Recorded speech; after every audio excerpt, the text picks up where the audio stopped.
Hi, Jacqui. It's been a long time since you and I have actually had a conversation, even if it's asynchronous. A lot went wrong with our relationship. I can remember it all. No doubt you can't, but I can. And it all started way back at the very, very beginning, when you and I were like that.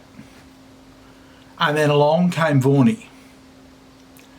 And for the longest time, about a year, I sort of maintained the same relationship with you that I always had. But I could sense that Vaughnie wasn't actually getting into the relationship with me at all. She was sort of like, am I interrupting something here? So I didn't know what to do. I spoke to Sue about it. She said nothing.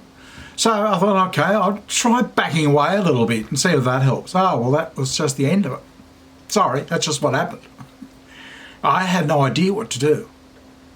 And you were just so upset. And I tried to explain, telling but I mean, you were what, 5 or something, 4 or something, 5. Anyway, that's where it started to run off the rails in a big way. And then it got worse later on when you went to that sweet little school that Sue wanted you to go to, where the boys were anything but sweet. And I'll be honest with you, I couldn't stand their attitude. I couldn't stand the way they were treating you. It was just, I hated every moment of it. It wasn't like the school. I went to a state school. They were altogether different. People weren't like that. It just seemed so old-fashioned to me. So, all the things that I guess feminism ended up railing against.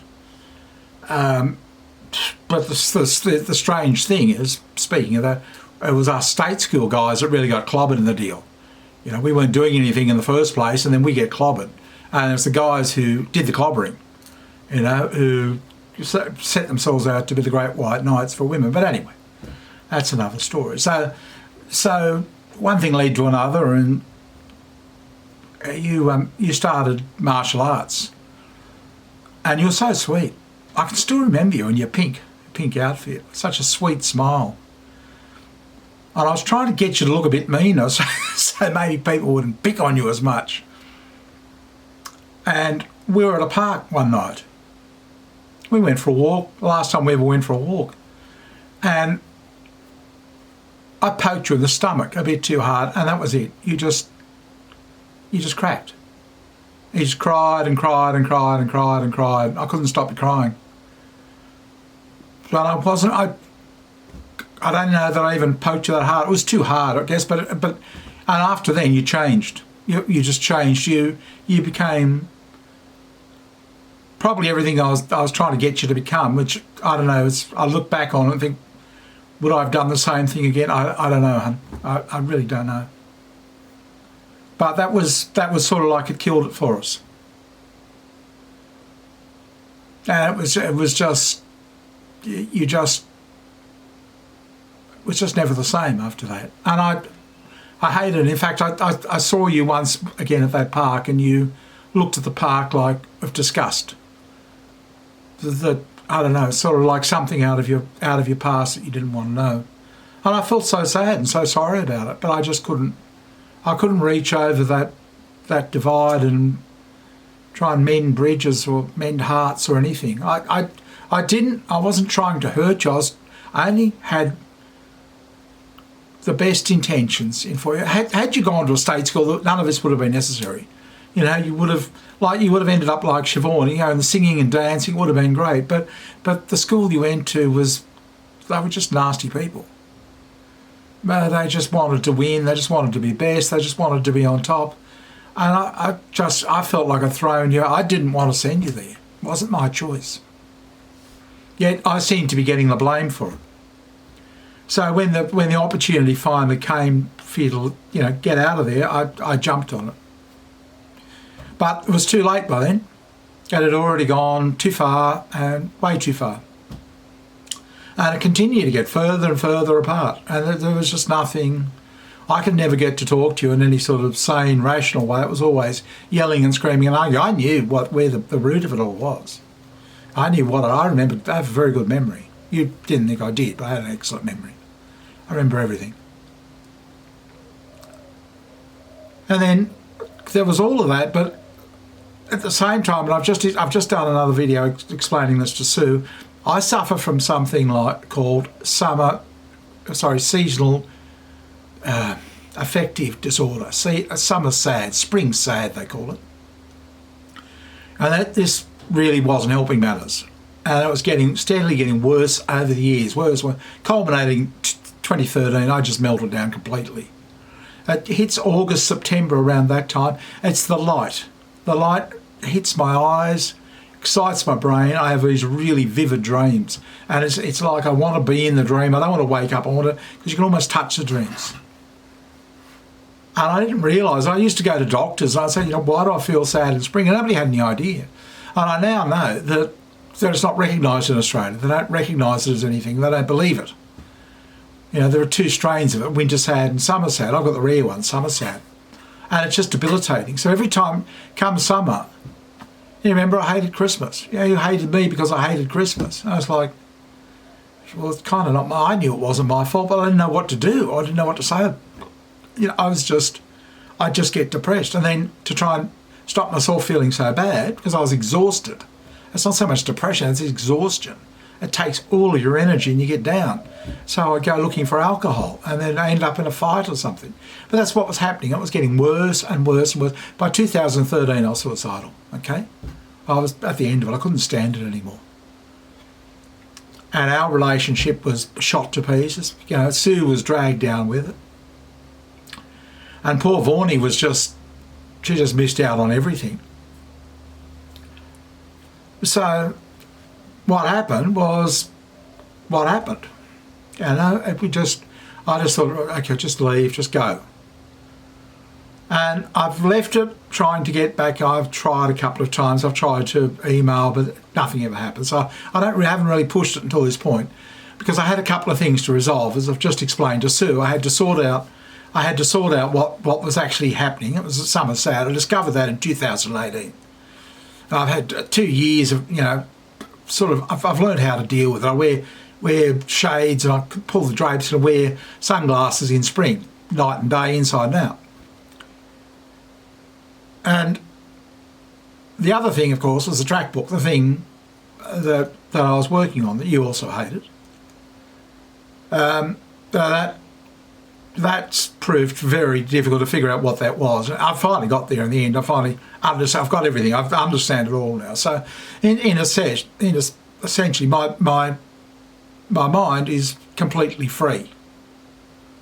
I'm not forever thinking, I've got this nagging problem in my mind, which that's what you grew up with. A man that had this, this on top of this, on top of that. And it's sorted now. My mind is clear, free.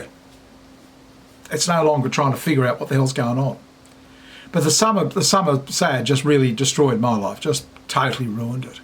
I mean, come spring, I turned from being this sort of person to that sort of person. And people don't understand it, I don't understand it, and it's just, you go into that, when everybody's happy and you're sort of feeling down and miserable. So in the end, I ended up sort of gravitating to Stephanie online. She was suicidal as well. She used to sit there and just take tablets. She couldn't handle her life, same as me. We were both drowning, Jack. We were both trying. There was nothing, I'm not a pedophile, I'm not interested in children, but she was just a person who was drowning and I could relate to her, totally. I met her on that site and I didn't even know her until, just the site had just about closed. And then one thing led to another and, we got to talk and that sort of thing, and I got the whole story of what was happening in her life, and I felt just as miserable as she did. So we tended to gravitate together. He'd gone off to school, Sue was working and that sort of thing. I was kind of left on my own. She was kind of left on my own, so we used to talk. That was it. That was all that was about. So I don't talk to her anymore. As soon as we separated, that all fell to pieces too. I didn't, I kind of didn't need one another. I didn't need her anymore. Because it was just, I slowly started getting better once away from the family. And now I would say, yeah, I'm free of all of that. I'm in a lot of ways, I'm probably better off. It's awful. I hate it. I miss you all so much. I mean, you too, and Sue, everybody. I really, it's an awful thing. And I wish it could be another way. And this is why I'm doing this video call to you, to actually get you to start thinking about, can we start resuming, just between, not necessarily Sue. Now, Sue's had enough of me, which is fair enough. Okay, she's got her own life. She'd be happy doing whatever she's doing, and I let her get on. She doesn't need me in her life. I'm actually getting I'll be launching the track book shortly, the next month or two. I've got an Indian marketer who's really keen about doing the project, so I've got that happening. So I'm busy as I just don't stop working. Okay, but I'd actually like to resume some sort of relationship with my children. I think it's healthier for you. I think even if it was a video call, on Skype once a month or something, just a bit of a chat, to try and re-establish something, because it's crazy what's happened to our family. It just doesn't seem right. It's something went, quite a number of things went terribly wrong, but it's I think it's time to try and start putting the pieces back together a little bit. You're an adult now. I mean, it's whatever bitterness and anger and hatred you harbour to me, then get it out if you can. But as for, I say the same thing to Sue. Why just bottle it up and just actually tell me what it is that you hate? What did I do that's so wrong to you? Why this sort of cruel torture? I mean, I didn't think you were going to be cruel people. I had no idea. And I don't think you are underneath it all. But this is actually, it's not only cruel to me, it's cruel to yourself. I think if I was always loved you so much, I was always so proud of you. Okay, maybe, I was impressed with how good you were at martial arts and at school and what have you. I don't think I was there pushing you the whole way. Maybe I was. Yeah, I wanted the best for you. I wanted you to be as good as you could be. But I remember, things like you used to break wood or something with your feet, and you'd look at me like I was pushing you. I don't know whether that was designed to get everybody thinking I was driving you, but I was just trying to help, darling. It was, if you did it or you didn't do it, it didn't really bother me in the slightest. I didn't care. I told you that at the time. I won't change. It's just, but this isn't good. It's not good. Yep, you're actually living out the fantasies a lot of us have as children. That I'll just leave you, I'll have nothing to do with you. But we don't do it. We didn't used to. But you're actually carrying them through. I don't know. Is it doing it for you? 6 years now. Does it make you feel good? I don't know. I felt that way for a while myself, but I got over it. So I don't know. I would like you to Skype me or even email me a little bit. I think Skyping would be better. Talk on cam, just the two of us. I think that would be the way to go. I'd love it. I think it'd be fantastic, and just try and put things back together as best we can. Okay. I hope you contact me. I hope you get in touch. Now, just remember, I love you. Always did do. I loved all of you. Sue, you, and Vonnie. Okay? All of you. No one anymore. Despite all the shit and everything else like that. Nothing else. I just love being with you, with my little family. Not with everybody else. No, just with my little family. Okay? Just my family. I didn't want anybody else. Anyway, I hope we get to talking soon. Bye.